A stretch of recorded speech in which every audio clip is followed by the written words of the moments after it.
it interesting how in the Deep South we love our football?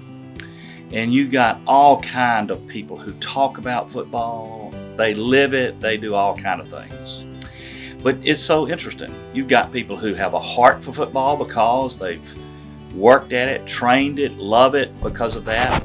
You've got other people who have learned to like football because why? They moved here and they had to pick a team almost immediately. But they've learned to talk about it. And then you've got people who, because they've lived here all their life and they are SEC fans, they talk about it at the drop of a hat. You don't have to force them to. All you got to do is kind of hint at it and they'll talk about it.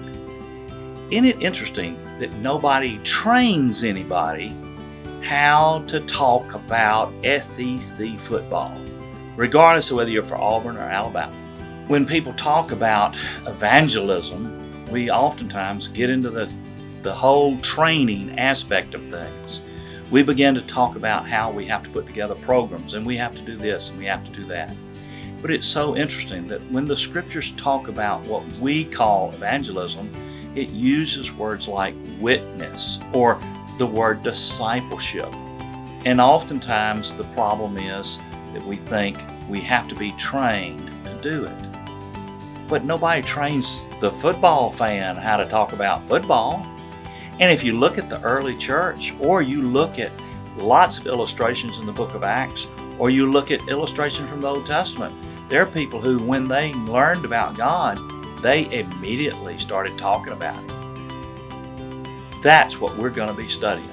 We're going to be studying how to simply love Jesus so much that it's part of your everyday, constant conversation.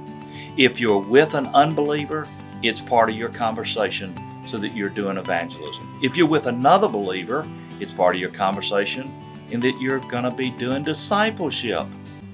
It's not that hard, but it does take some training, but training in an area most of us never think about, and that is training in God's Word and what God says. Therefore, we're going to study evangelism and what it means from the Scriptures together in Sunday school class.